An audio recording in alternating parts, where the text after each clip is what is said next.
It's that time yet again, and we are getting through November at an amazing speed.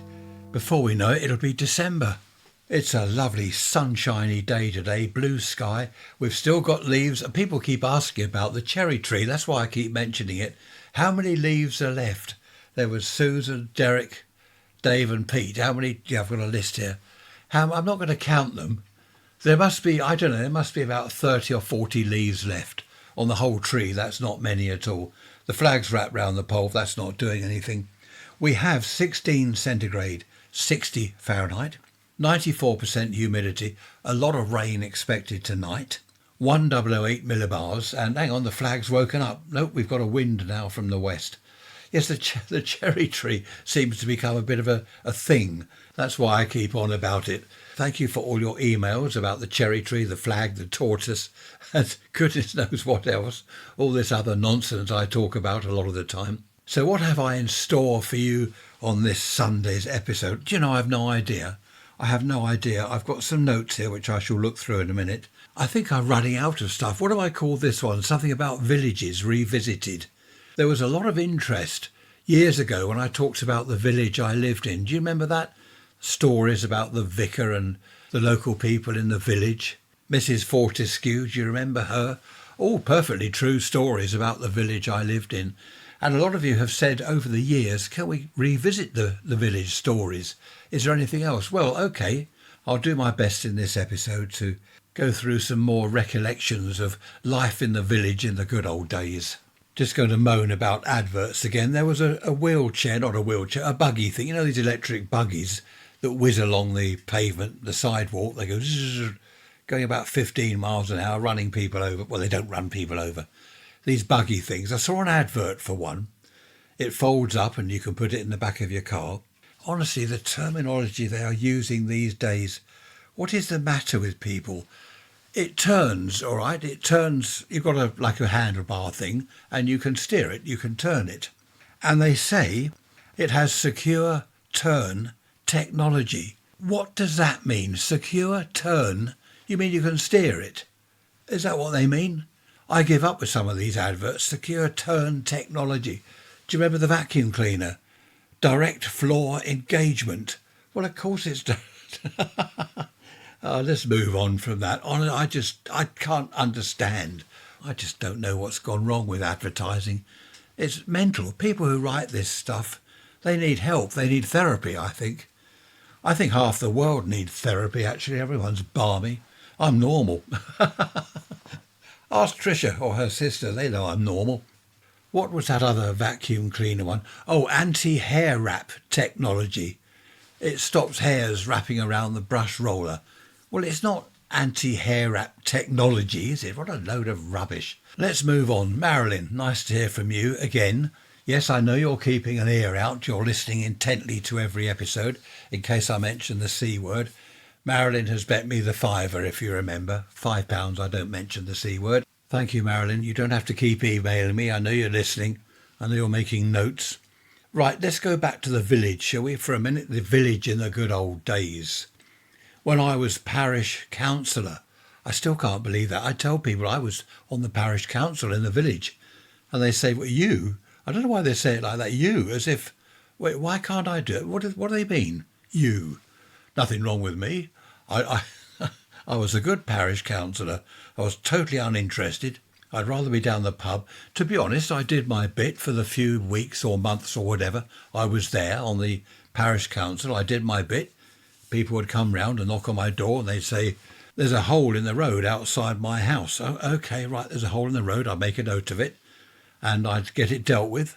I'd go to the hole in the road mending man and I'd say there's a hole in the road outside so-and-so. And he would fix it because they were unadopted roads. We had a lot of unadopted roads in the old days. They were roads that weren't adopted by the council. So they had no street lighting because that's council. They had no road repairs because that's council. It was basically unadopted meant totally neglected unless the local residents did it themselves. And there were, of course, parish councils and local groups, you know, that did this and they did that and they made notes. And basically they were like little vigilante groups, not going after people, but they'd be out at night with torches looking for holes in the road that they could report to the council. I had people come round in the evening sometimes. They knock on the front door, they've got their torch, and in the winter they've got their coat and scarf and their hat on.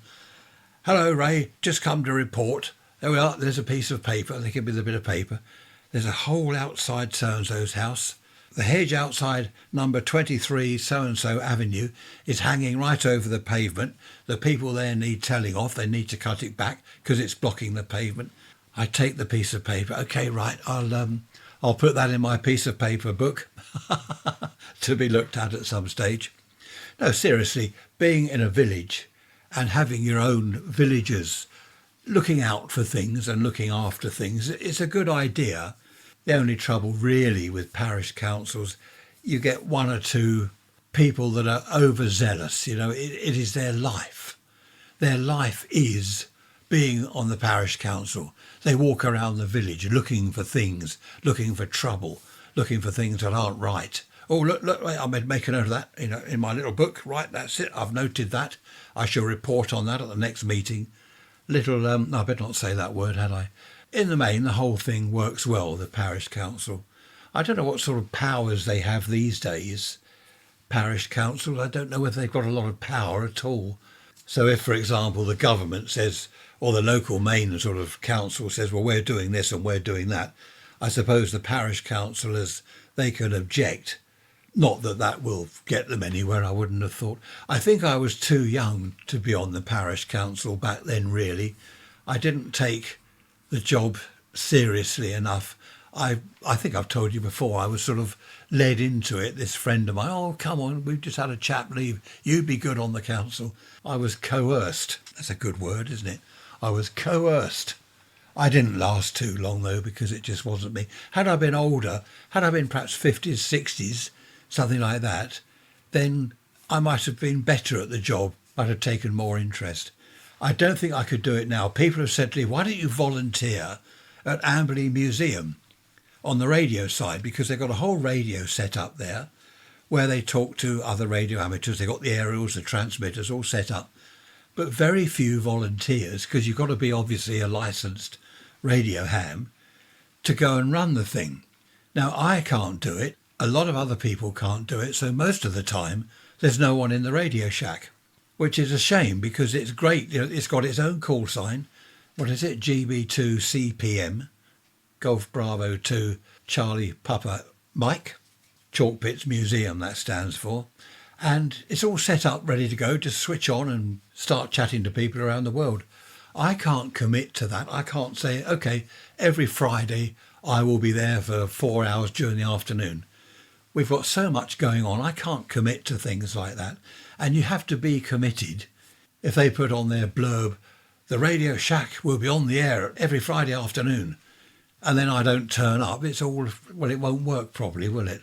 And I think this is why other people, they just don't want to do it. Not that they're not interested. For me, it would be more or less the whole day wiped out, because by the time I've driven to Amberley, it's quite a long way.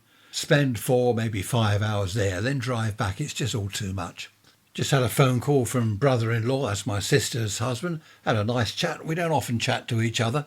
It's funny, isn't it? I chat more now to North Carolina's son, now he lives in America, than I did when he was just a mile up the road. It's quite funny, that. We had a nice chat. All is well over his way and all is well over this way. And he does listen to the podcast, so big shout out to Paul in Goring. Paul and Shirley. Happy days. Hi Bob, thank you for your MP3 audio recording. Bob was talking about music and the youngsters today. The trouble is today, and I agree Bob, I think I've talked about this before, music today is downloaded, it's listened to on iPods, earpads or whatever they are, iPads. I always get mixed up with that lot. There's no album covers to look at like there used to be, even with CDs. No one uses those anymore, do they? But you had the picture on the front of the CD, the album cover there. Going back to the old days, when you had LPs, as they were called, long playing records, the big albums, they had, even inside some of the double LPs, you open it up, and there are pictures in there of all sorts. I think that was half the beauty of the vinyl era. The album covers, the pictures, not so much the 45s because they normally came in a sort of paper sleeve. Some of them did come in similar to an album cover, a decent sort of cardboard type cover. And I think that's what's missing, a lot of the artwork, the pictures, the photos. And of course, another thing with younger people, most of them haven't heard proper music, proper hi-fi equipment. It's all right listening on AirPod things and, I don't know, speakers in your iPhone. It's tinny, there's no bass. I think very few people these days have ever experienced proper audio, proper sound with bass, big speakers with bass. I don't mean bookshelf speakers that sound all boxy, like, proper bass that you can feel in your body. You don't need a 500 watt amp to do that. In fact, the decent speakers, I've got some huge Wharfdale speakers, and even with the volume on low, you can still feel the bass. It just fills the room. It's beautiful. You don't have to have it blasting. Nice to hear from you, Bob. Yeah, it's a shame, isn't it? These days it's all downloaded, it's all MP3 or whatever. No album covers or anything. If you want to hear real bass, forget loudspeakers and amps. Go into a church where they've got a big organ. You need a big church with a big organ. Listen to some of the bass notes. The pipes are huge, aren't they? That is bass. Forget amps and speakers. Go and listen to a church organ. What was that record? It's all about the bass. No treble. I remember when I lived at home, I was 16, 17, something like that. We lived in a bungalow, semi-detached, and the lady next door, she said to me, your music rattles my ornaments and they drop off the mantelpiece and smash on the floor. That was the bass. I had a huge speaker. I had a big valve amplifier, tube amplifier, and this big speaker and the bass. What was that one the Bee Gees did? Got to Get a Message to You. That, a friend of mine who was well into audio, he said, that's got the most bass in it than any other record. I'm going back to the 60s, were we? Whenever that came out. I've Got to Get a Message to You. Listen to that one on big speakers and there is some bass. Also, I won't bore you, but briefly, the old 78 records, do you remember the old Bakelite 78 RPM records? The bass on those, through a decent amp, there's more bass on those than on the modern records. That's the way it used to be back then anyway. I don't know about these days. The reason being they went fast. They were whizzing round at 78 RPM. Our LPs were 33 and a third RPM. The singles were 45 RPM. So the faster the records playing, like the 78s, the better the quality of the sound. Like the old reel-to-reel tape recorders. What was it, 1 3/4 speed was very low. Then was it 1 7/8, 3 1/2, was it? 3 1/2, 7 3/4. Then a decent tape recorder would have 15 as IPS, inches per second of tape going past the heads. Anyway, we're going off-piste. Off-piste. Some of these sayings. I heard someone say the other day to someone else, you're about as useful as an inflatable dartboard. I thought that's nice. I like the other ones. What is it? You're as much use as a chocolate teapot. You're as much use as an ashtray on a motorbike. I don't know who dreams up all this stuff. Someone sent me this the other day. 20 things your mum said to you while you were growing up. Now, this is the 50s and 60s. I don't know about later on. Because I said so. Wait and see. Yep. Ask your dad. That was an opt-out, wasn't it? Mum, can I do so-and-so? Ask your dad. That saves her getting involved. No pudding unless you finish your dinner. Yes, I've heard that one many times when I was young. If someone asked you to jump off a cliff, would you? Do you remember that one? I've told you 1,000 times. Say pardon, not what. What did your last slave die of? I remember that one. You'll take someone's eye out with that. That's probably a child swinging a stick round or something. It'll all end in tears. Do you know, I use that even these days. It'll end in tears. I want never gets. That's the good one. Close the door. You weren't born in a barn. Don't sit that close to the TV. You'll get square eyes. I think I remember something vaguely similar to that. There's no such word as can't. Who is she? The cat's mother? That's if the lad is saying to his dad, she won't let me, meaning his mum. Who is she? The cat's mother. Carrots make you see in the dark. I used to believe that. My grandmother used to tell me that. Eat your carrots, they make you see in the dark. I believed that for many years. If you eat your crusts, you'll get curly hair. I don't remember that. Do you remember that one? Let me know. Raise rants at protonmail.com. Don't make that face. If the wind changes, you'll stay like that. Oh, this one, do as I say, not as I do. Well, that's the politician's strap line these days, isn't it? Do as I say, not as I do. Back on my day. I don't think they mean back in my day, isn't it? Back in my day, and my equivalent to that, of course, as you know, is when I was a boy. There we are, 20 things your mum said to you while you were growing up. I do remember one or two others. Wait till your father gets home. I remember my mum saying I nearly said something then. One year coming up to the 25th of December, she said, are you going to participate this year or not? As if I never participated in the C word. I don't know what she meant by participate. I was 18. And I remember thinking, well, what does she mean, participate? I'm here, aren't I? I'm eating the food. I'm opening my presents. I'm drinking beer. That's participating, isn't it? What else does she want me to do? Wash up or something? Stone the crows. And one of her favourites, which I wouldn't let her forget up until she passed away, she used to say to me, I'll remember this. She'd point a finger, wag a finger at me. I'll remember this. Whatever it was, if I was told to wash up and I said, I can't at the moment, and I went off somewhere. I'll remember this. She was always saying that to me. Just going back to the village when we lived in a bungalow, I put up aerials, of course, and I remember after a week or so, the chap at the other end, behind the end of the garden, not my neighbours, but the one down the end, huge garden it was, miles away from the bungalow, down the end there, he said to me, I hope you're not going to put that aerial up any higher. And I said, no, that's it. It won't go any higher. It was hidden by trees anyway. He couldn't really see it. He said, if it does go up any higher, I'll have to go to the parish council. And I said, I am the parish council. That shut him up. He did frown and say, what do you mean? And I explained that I was on the parish council. He was a nice enough chap, actually. We got on very well. He was just afraid that this aerial, it was about, 20, maybe 20 feet high. It was only a pole with a wire going to the top of it. As I say, he couldn't see it really.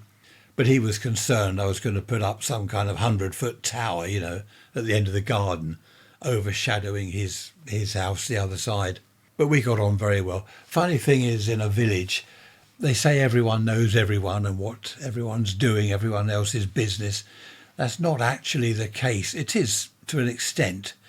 But most of my neighbours where we lived, I didn't know them. There was Roger next door, the immediate one. He was all right. I forget his wife's name. They were okay. The people the other side didn't really speak to anyone. There was a chap over the road. He was not a courier, croupier.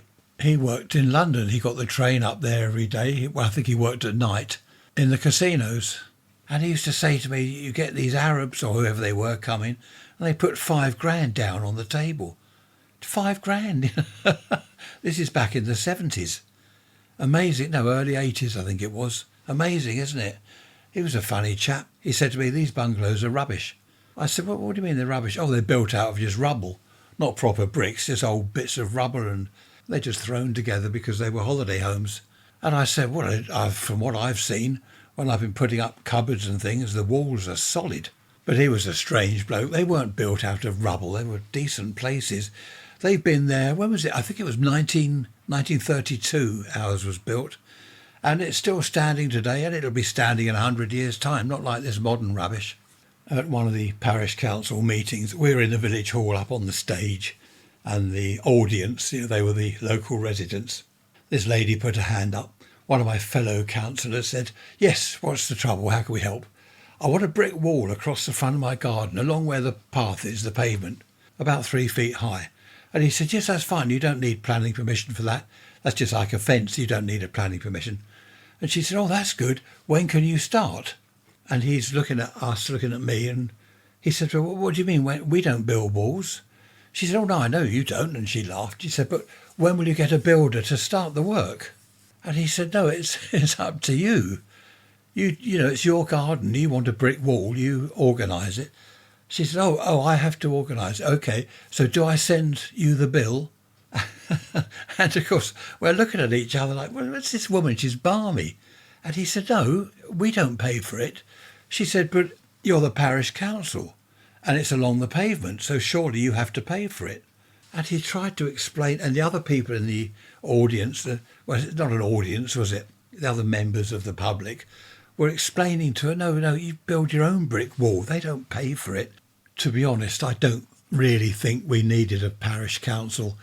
I suppose it was a good idea, but we didn't really need it. Most people in the village did their own thing. They looked after their own frontage sort of thing of their property. The grass verge outside, if there was grass, they'd keep that cut. They'd look after things. They'd clean up litter. If there was any litter outside their place in the street, they'd sweep that up, clean up. Most of them took quite a lot of pride in the village, which was nice. So we didn't really need a parish council. I'm not quite sure what they were there for. This thing about potholes in the road. Back then there weren't potholes, not like there are these days in the UK. It's a nightmare, disaster. You get the odd, perhaps a little hole in a road that could have got worse, I suppose, if it had filled with water in the winter. That froze, then the ice expands. It could have made the hole in the road worse. And this road chap, whoever he was, I was in charge of roads, but he was the pothole or crack filler sort of chap. He'd just go around with this thing of tarmac. He had these old boots on. He'd dump a load of tarmac in the road out of a bucket, cold stuff, not the hot stuff. And he'd stamp on it. I used to see him jumping up and down on tarmac with his big steel toe cap boots. That's quite funny. It's a shame we didn't have mobile phones back then with the cameras, the videos, because there were a lot of things that went on. I would have loved to have made a video of the village hall, the parish council meeting, people putting their hand up. I've got a complaint. Yeah, now what? What do you want? No, we weren't rude to people, obviously. But people would come after the meeting. We'd all come down from the stage. And then people would take you to one side. Ray, could I have a word? Yes, certainly. What is it? Well, it's about my neighbour. Oh, yes. What's the matter? Well, she's been doing this and doing... And I'd hear stories about people's neighbours, and the chap across the road, I thought I'd better tell you, because you are a parish councillor. Some of the stories I heard were, well, there was one woman in particular. She was often taking people aside, council members, and she said to me one evening after the meeting, she said, Ray, I need to speak to you. I think my neighbour next door but one, I remember this, next door but one, because I knew where she lived and I knew who she was talking about. She said, next door but one, she's having an affair. So I said, oh, right. I said, well, there's nothing we can do about that. But you're the parish council. And I said, well, there's nothing to do with the parish council. And she said, do you think I should go to the police? And I said, well, no, it's nothing to do with the police, is it? What are they going to do, arrest her? And she said, well, what do I do? I said, nothing. It's nothing to do with us. I didn't say it's nothing to do with you, because that sounded a bit rude, but I said, no, it's nothing to do with us. That's between her and her husband and whoever. I was trying not to laugh. And she said, well, I'm going to continue to keep an eye on her and keep notes of comings and goings. So I said, oh, right, OK, well, you do that then. And she said, I shall show you the notes periodically. I shall show you so you know what's going on. I really didn't want to know what was going on, but she did. She showed me her notes. I forget how often the parish council meetings were. It wasn't weekly. Was it monthly? I can't remember.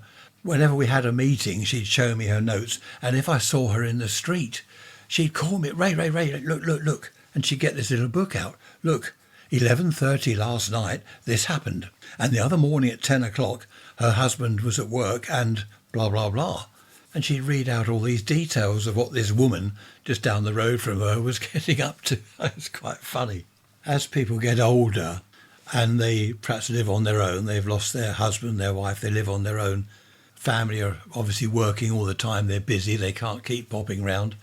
I think what happens, I've known this with one or two elderly people, they've ended up on their own and they were sitting in the lounge just looking out at the street, looking at the houses opposite, and some silly little thing can become a major part of their lives. For example, they never draw their curtains over the road. The curtains are always closed. I wonder why that is. They would tell family members who came to visit, that's the house over there. They never open the curtains. I know someone's living there because I've seen them. Why do you think the curtains are always closed? That is sad in a way, because that's all they've got, isn't it? That's all they've got to look at, all they've got in their lives, really. And there were one or two people in the village like that. There was one lady I felt sorry for. She came to every parish council meeting, and she always took me aside after the meeting. Her bugbear, I suppose is a way to put it, was the postman, the village postman. He does this, he does that. She'd spy on him. And she said to me that he's watching me, he's watching my house. And I'd say, no, he's not watching your house, he's delivering letters. Ah, but even when he's not delivering letters to my house, he looks at my house. It was difficult to know what to do because I felt sorry for her. On the other hand, she was becoming a little bit paranoid about the postman. I believe, looking back, the only people that really attended the parish council meetings were those who liked to moan and complain, those who liked to pick holes in things. Oh, this isn't right, that isn't right. Well, you're the parish council, you should do something. The majority of people, I don't know how many people were in the village, hundreds, they didn't turn up at the meetings, never saw them. It was just the regular few, I don't know, say 20 or 30 perhaps, the regular few, such as this lady. As time passed, she got worse about the postman telling me he'd done this, he'd done that, and she was obviously becoming really paranoid about it. And at one of the village meetings, the local doctor, I noticed him there sitting down the front. So after the meeting, I took him to one side and I mentioned her name. I said, I think she's paranoid about the postman. And he said, yes, I know. She tells me about the postman. So he said, thanks for telling me. Because I said, do you think I should have mentioned it or should I mind my own business? And he said, no, thanks for telling me. He said, I knew anyway. And he said, I am in the process of trying to help. Obviously, he couldn't say any more than that. And she did calm down after a few weeks. Of course, the majority of the villagers knew the postman. He was a nice chap. He was a lovely chap. He'd go round doing his deliveries. He'd pick up litter in the road if he saw some rubbish. He'd pick it up, put it in a bag on the side of his bicycle, because they had bikes back then. He was a lovely chap, and I'm sure he wasn't spying on her house. As I said earlier, had I been older, 50s or 60s, I probably would have quite enjoyed being on the council, the parish council, because although I said I don't know what they were for, they didn't really do anything. They did, I think, just being there for people, anyone with any worries or concerns, they could come along and tell us about it, especially for the older people. Gave them a bit of reassurance. Younger people didn't bother to turn up at the meetings, of course. They were down the pub. People do have concerns, and I think this is what people miss when we talk about the village policeman on his bicycle, or not a village, a town with policemen walking around. You see a policeman on his bike cycling around streets just outside the town perhaps.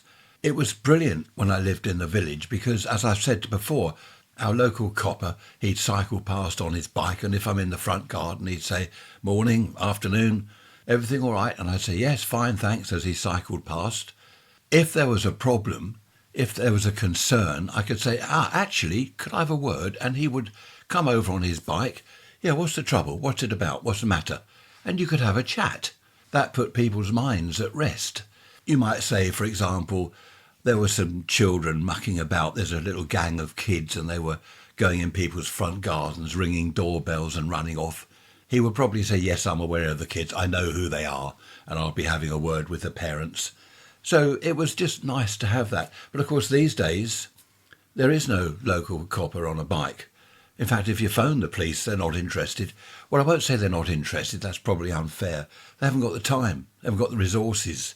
If you say, I think there's someone hanging around over the road, they're just going to say, well, OK, we haven't anyone available. Keep an eye on them and let us know what happens.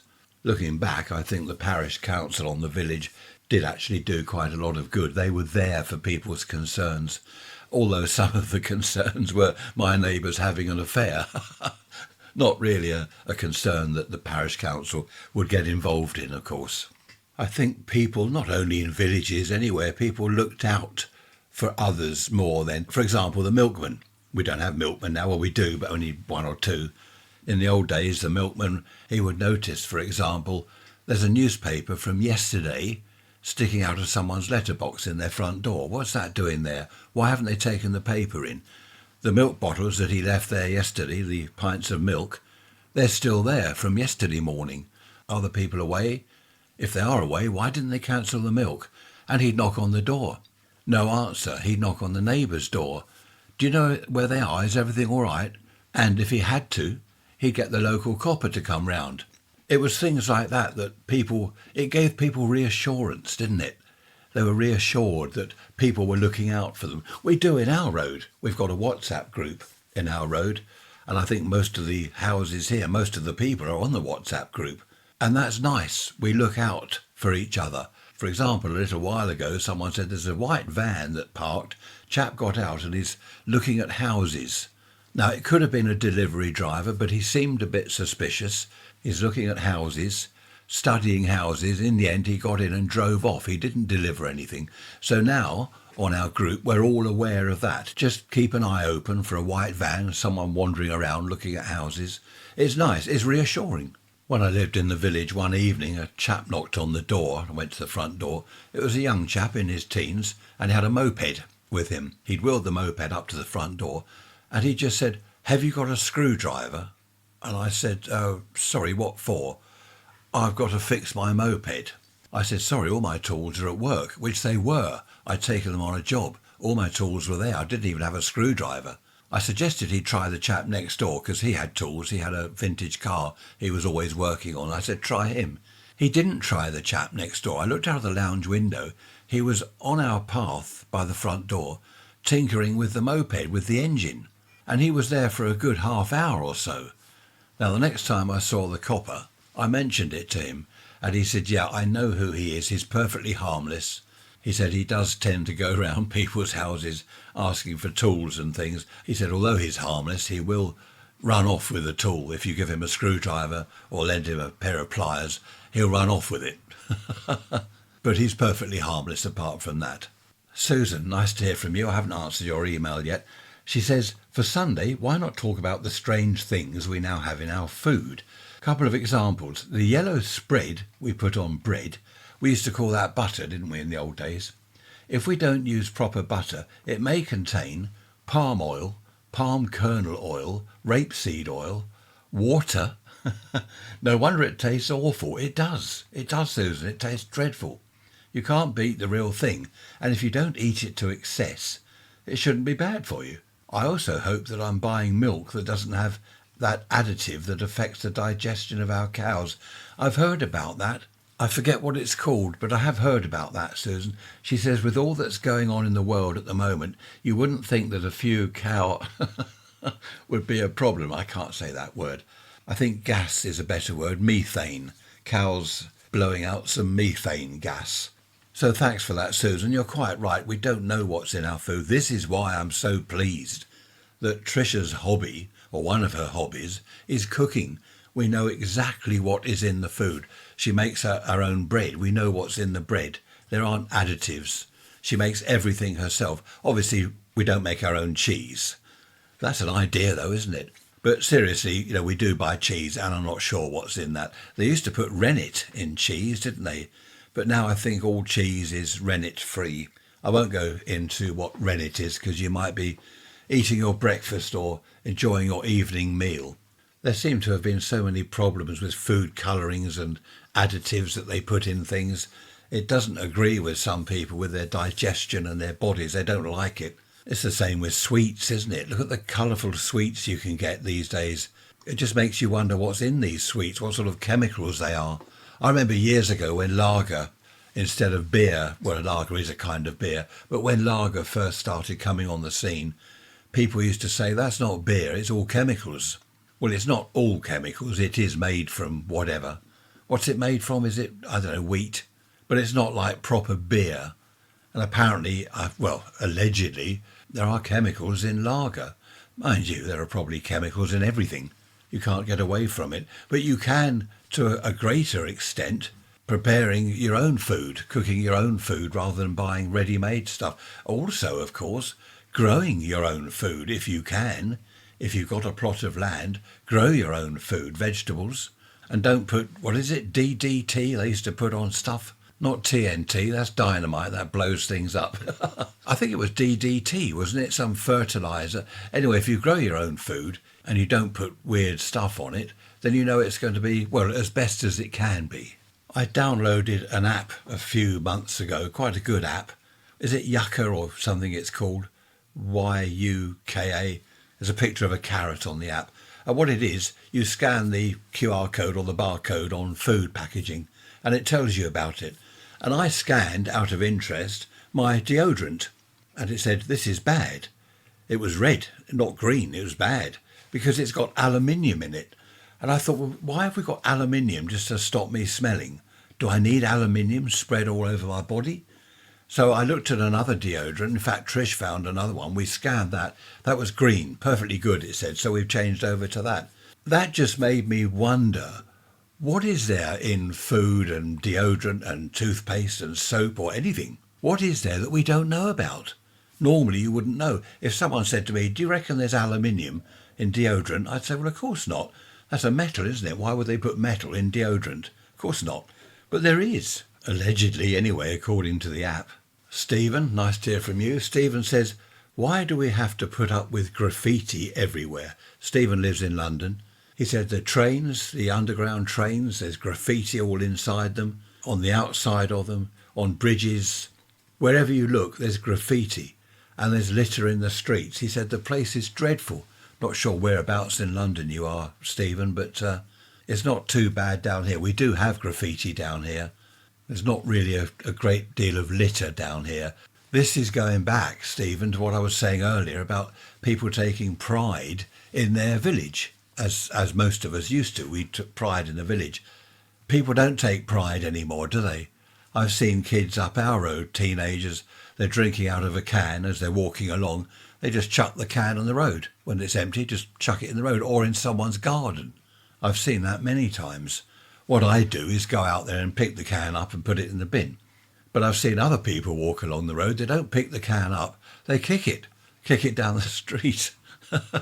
It's such a shame because people, I think, used to in the old days, in the 50s, I suppose after the war, I don't know, the thinking, the mindset, that's a dreadful term. It was different, wasn't it? We'd had the war, that was all over. Now people wanted to rebuild the country and get back on track. And people, I think, did have more pride in their country back then. But Stephen, yes, I have seen actually online, I don't know how true it is, it could be AI, but I've seen the inside of the underground trains covered in graffiti, just sprayed all over the place. And it looks dreadful. And as Stephen says, billboards, shop fronts, shop windows, walls, wherever there's a wall or a space, people spray stuff all over it. And it does look awful. Stephen's last comment is, will we ever get back to how it was? I don't think we will. I don't want to be negative, Stephen, but I don't think we will. I don't think we'll ever go back to people looking out for other people and picking up litter in the road.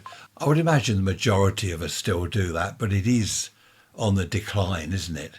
When I was a boy, I was taught to, if I go into a shop, for example, open the shop door, hold the door open for a lady or a man. Elders and betters, as they used to say. Our elders were our betters. Well, they weren't always. I remember old ladies pushing in front of the queue at the post office. So they weren't better, they were elder but not better. But that's what you did back then. If you're on a bus and a lady gets on the bus and there aren't any seats, you get up and offer her your seat. Things like that, they've all gone, haven't they? Or am I wrong? Does that still happen? I don't go on buses. I don't go on trains anymore, not after the incident where they cancelled my train. First time I wanted to go on a train in 10 years, they cancelled it deliberately. They knew it was me on the station, they knew it. They thought, look, that's that Ray bloke, that's that Rants bloke. Right, we'll cancel the train, that'll annoy him. Did I mention that it's Saturday today now? Where are we? 5 to 9. Bit of a blue sky up there. Even less, the tree, cherry tree, even less leaves on the tree. There won't be any soon. I'll be glad when there aren't any. I've got to go out there and prune it, actually, because it's growing way above the telephone lines again. Each year we cut a good, 3 or 4 feet off the top of it. We've got these long lopper things, extended pole, which are quite good. The flag's not doing much. The temperature's about 15. It's not bad at all, actually. 15C. What's that? Double it and add 30. So around 60. Not too bad. No rain expected. It's lunch day, of course, for the family. They're coming round here. Well, not all of them. There'll be about 30 of us. That has happened before. I think it's about 25 in total, family. That has happened before. Everyone piles round here on a Saturday. They all turn up. But today we've got, what have we got today? Let me think. We've got daughter number 1, daughter number 2, mother-in-law, possibly sister-in-law, not quite sure. But it's rather nice to see everyone. It's a good time to catch up with things. Although we have our WhatsApp group, the family group, it's a good time to catch up on gossip and things. I always say to people, any gossip, any gossip? Normally there's no gossip at all. Talking of the cherry tree just reminded me, when I was a boy, back in the 50s, one of the lads down the road, he was into gardening. Now, we used to do gardening for people and charge them a couple of bob or half a crown or whatever it was. Now, this lad, he was pretty good at it. He was better than me. And he had quite a few, let's call them customers in our road. And one of the customers said to him, could you prune my laburnum tree? You know, laburnum trees, they're lovely, aren't they? I believe the seed pods on them are very poisonous. Anyway, the lad said, yes, laburnum tree, had a look at it. I can do that for you. He misunderstood what the neighbour had said. He had said, I want it pruned, which is what I'm doing to the cherry tree, of course. What the lad did, out of his dad's garage, he got an axe and he chopped the laburnum tree down. I heard this bang, bang, bang, and I could see over the fences what he was doing. I thought, why is he chopping the tree down? That's a lovely tree. Wonder why he's chopping it down. The tree eventually fell over, as it would, and then I heard shouting. The neighbour had come out. What are you doing? You've chopped my tree down. The neighbour went to the parents and all this, and it was a misunderstanding. The lad didn't know what pruning meant. Could you prune the laburnum tree? The lad told me later that the neighbour had said, can you prune the tree? It's all much too big there. I don't like it. There's too much of it. He thought he meant chop it down. Anyway, all's well that ended well. They were all friends again in the end. I used to do a bit of gardening for the neighbours. Our immediate neighbour, he was weird. Mind you, most people I talk about seem to be weird in one way or another. Now, this old boy was weird. That's the one that said to me, I'm 70 years and 10. Now, that reminds me, actually, of 9:05, or it's 9:20 to 2. Do you remember I talked about that the other day? Why did this neighbour say to me, I'm 70 years and 10? Why not say I'm 70? A score is 20, isn't it? So why say I'm 70 years and 10? Where does that come from? What's the point in... Why don't you say you're 70, you silly old fool? He was a silly old fool, actually. He'd been the headmaster of a public school, you know, one of these private schools. It was all boys' school. And he thought he was still the headmaster, even though he'd retired, he's 70 years old, he thought he was still the headmaster. And he thought people should call him sir. Well, I didn't. I won't tell you what I called him. I certainly didn't call him sir. He used to get me to do gardening and things, which I didn't mind because he did give me half a crown, which was handy to go over the shops and buy sweets or fireworks if it was near firework night. I think a lot of lads back then didn't mind running errands or a spot of gardening or cleaning windows or whatever for some pocket money. In fact, we've got a couple of lads over the road. They are really good. They clean cars. Now, you can have the car cleaned, washed outside or inside and outside. We've had ours done a couple of times. They do a brilliant job. They're earning some money. It saves me washing the car. Well, it doesn't save me washing the car because I never wash it. But it looks nice. The car looks all nice and shiny. Inside, they vacuum everything, clean the windows. It's really good. Little entrepreneurs. I like that. It helps them and it helps us, of course. I must stop watching Columbo. I watched Columbo last night. You know, Peter Falk, brilliant. I must stop watching it because all I do is look at the cars. Those beautiful American cars. Here I go again. I'm off on one. The bench seat. Wonderful. The automatic stick up on the column, you know. Oh, brilliant. Proper car, V12 engine. No, not a big one like that, but weren't they beautiful? I must stop watching Columbo. I don't listen to the story. I don't follow the story. I'm just looking out for the cars. I love the way they kind of sway around because they're so big, aren't they? They sway around as they go around corners and things. I like it when you get the chap, he leaps into the car, starts the engine, and then puts the automatic shift thing. He just adjusts that on the column and off the car goes. Fantastic. Right, that's enough. That's enough of that. American cars. Talking of America, Ed. Hello, Ed. Nice to hear from you. You don't say whereabouts in America. Ed says, what beers do you have over there? Well, you pop in over, Ed. If you pop over, you can buy me a beer. What beers do we have? A lot.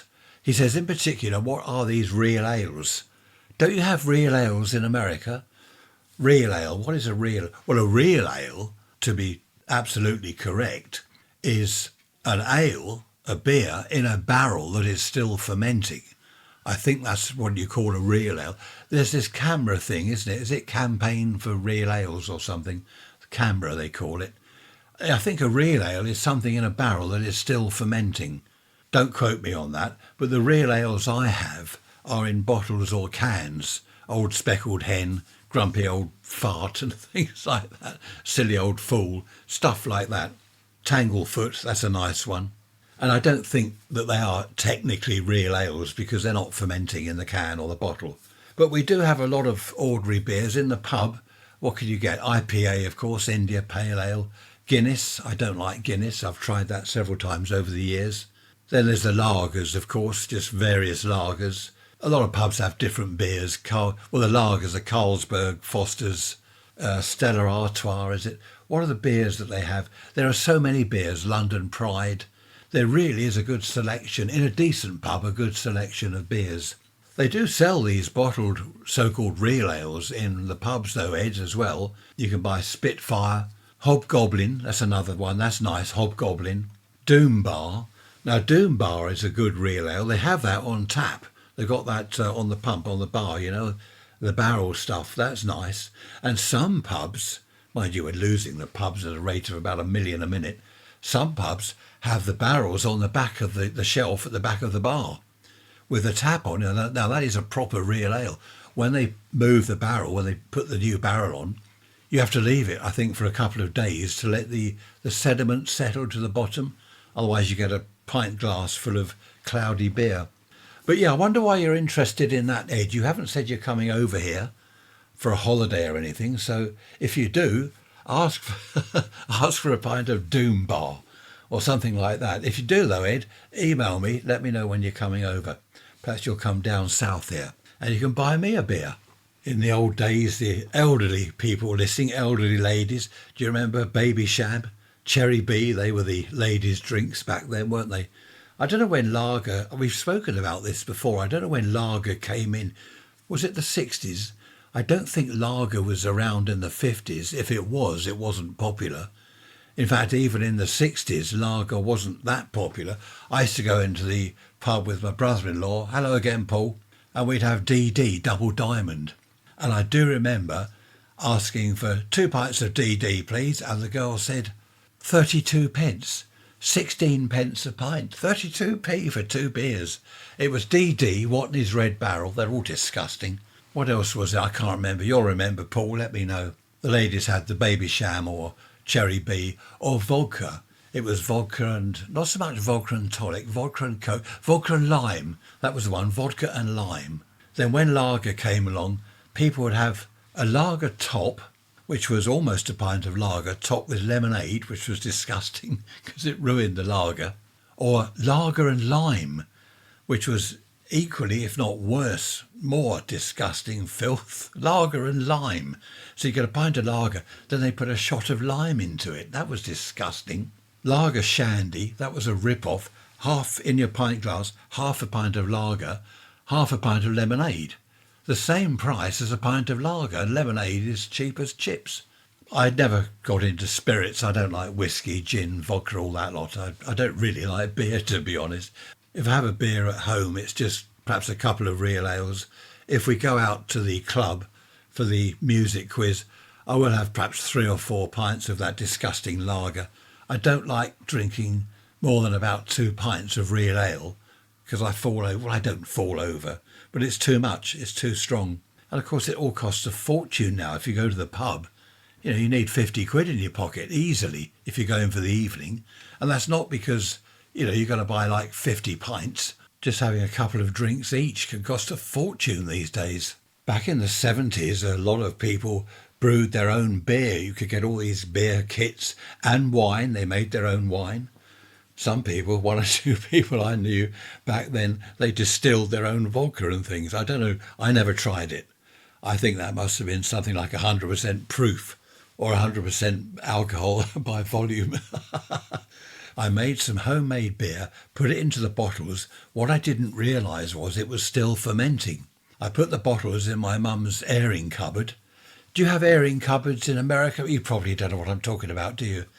Basically, your hot water tank is in a cupboard, and above the tank or around the tank are shelves where you put your clean clothes.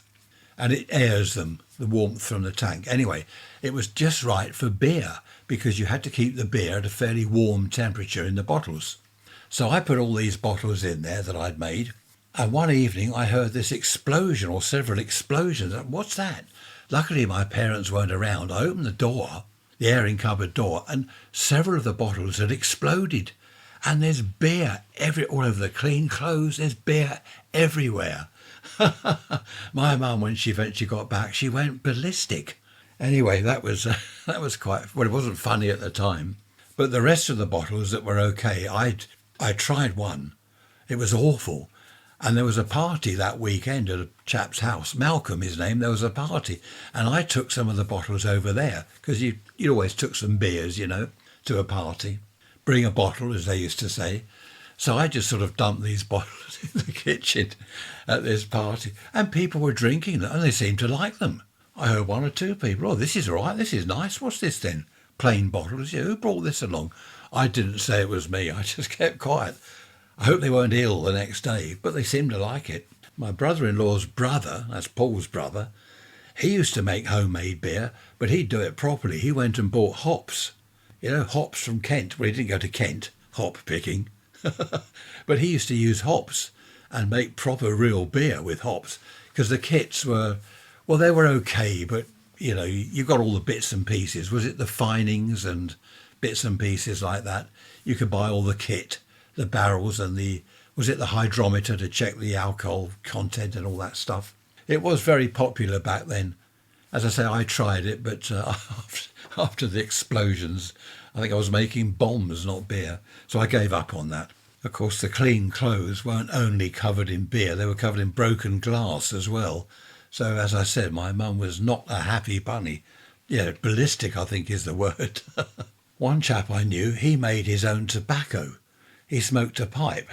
A lot of people smoked a pipe back then. I had a pipe for quite a long, how long? About a year or maybe more than a year I smoked a pipe.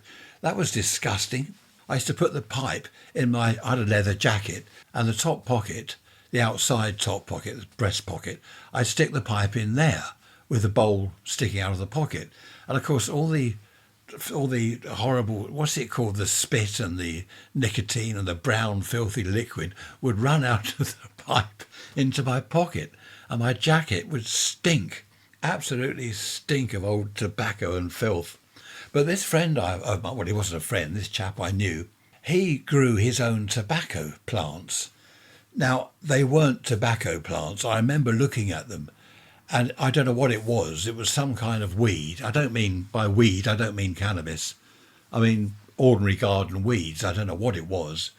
And he would grow this and get the leaves and do things, dry them out and whatever he did, and then put it in his pipe and smoke these leaves. It wasn't tobacco.